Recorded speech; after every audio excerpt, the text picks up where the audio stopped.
મિત્રો તમે સૌ જાણો છો કે આ વર્ષે વરસાદ બહુ મોડો પડ્યો.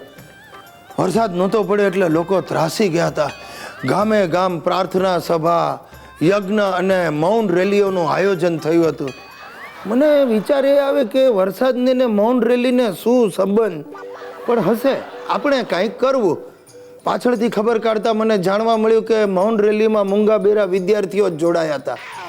હવે મારા દાદાજી પણ આ વરસાદ લાવો અભિયાનમાં જોડાયા.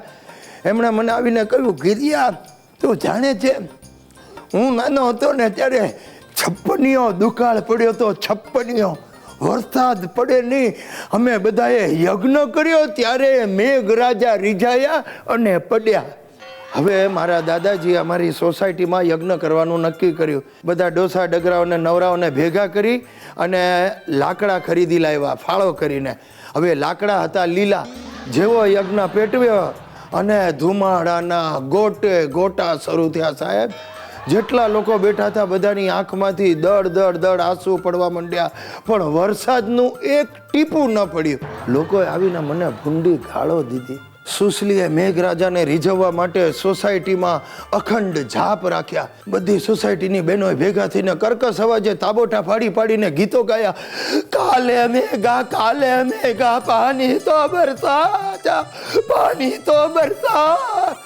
સાહેબ, આ તાબોટા સાંભળીને મેઘરાજા ધ્રુજી ગયા. ભગવાનોએ ભાગા ભાગ કરી. એ દિવસે નળમાં પાણી પણ ના આવ્યું. પાણીનો કાપ બીજું શું.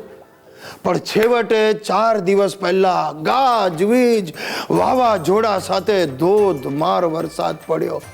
અને પડ્યો તો કેવો પડ્યો સાહેબ, 4 દિવસથી વરસાદ અટકવાનું નામ જ નથી લેતો. આ સોસાયટીએ યજ્ઞ કર્યા ને ભજનો ગાયા. એના ઓવરફ્લોને કારણે સોસાયટીમાં કેડ સમાણા પાણી ભરાઈ ગયા છે. દૂધ બંધ થઈ ગયું છાવવાનું. શાકભાજીવાળા દેખાતા નથી. ઘરમાં 2 દિવસથી ખીચડી બને છે. હવે તો લોટ પણ ખલાસ થઈ ગયો સાહેબ. આમને આમ વધારે ચાલશે ને તો છાપામાં અમારી સ્મરણાંજલિ વાંચવા મળશે. હા, જોકે છાપાએ 4 દિવસથી આવ્યા જ નથી. બોલો દોસ્તો, તમે એ સિરીઝથી લઈને ઝેડ સિરીઝ સુધી મ્યુઝિક કંપનીઓના નામ તો સાંભળ્યા જ હશે. હવે એક નવું નામ સાંભળવા મળશે, જી સિરીઝ. ગુજ્જુભાઈ સિરીઝ આપણી જ કંપની છે. મારા બાપુજીએ જીદ કરીને મારી પાસે મ્યુઝિક કંપની શરૂ કરાવી છે. એમણે જીદ પકડી છે કે મારા ભજનો ઘેર ઘેર સંભળાવવા જોઈએ, ઘેર ઘેર ગવાવા જોઈએ. મારા દાદાજી અને બાપુજીએ મળીને 150 જેટલા જોડકણા જેવા ભજનો લખી માર્યા છે. પ્રભુનો હિંચકો, પ્રભુનો ખાટલો, પ્રભુનો પાટલો, પ્રભુના ખાસડા, પ્રભુના કાંસકા, જે ગમે બધું પ્રભુનું. આ જુનિયર કલ્યાણજી આનંદજીએ મળીને કાંઈક 2-4 વાજિંત્રવાળા શોધી કાઢ્યા. ઢોલક ને મંજીરાવાળા સવારથી ઘરમાં આવી જાય અને ગધેડાને તાવ આવીને કણસતો હોય ને એવા રાગે ભજનો ગાય છે.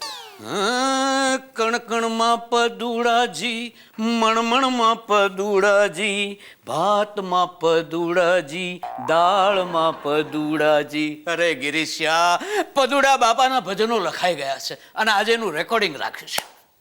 પદુડા બાપા, આ હરખ પદુડા સાંભળ્યું તું, પણ આ પદુડા બાપા કોણ? પરદુખ ભંજન ડાયા બાપા, એનું ટૂંકું સ્વરૂપ એટલે પદુડા બાપા. બાપુજી, આ પદુડા બાપાના ભજનો કોઈ નહીં સાંભળે અને આપણે કારણ વગર 30-40 હજારમાં લૂંટાઈ જઈશું. અરે તને ખબર નથી ગિરિયા, પદુડા બાપાના બહુ બધા પરચાઓ છે. અરે વાંઝેઓને ત્યાં 5-5 સંતાન થયા છે. બોલ.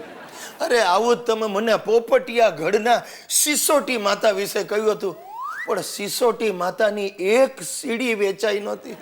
ત્યાં હવે આ નવા બાપાનું રેકોર્ડિંગ શરૂ કરવું તમારે. બાપુજી રહેવા દો, આમાં આપણા ઘર-બાર વેચાઈ જશે. ચૂપ રે ઔરંગઝેબ. સાલી ખાખરાની ખિસકોલી સંગીતમાં શું સમજે? હું ખાખરાની ખિસકોલી તો તમે કોણ છો? સંગીતના મગરમચ્છ. અરે 2 વાર મને 35,000ના ખાડામાં ઉતરાયો, હજી તમે ધરાયા નથી. ચૂપ રે, મેં તો વિચાર્યું છે કે આ પદુડા બાપાના ભજનની DVD પણ બહાર પાડું.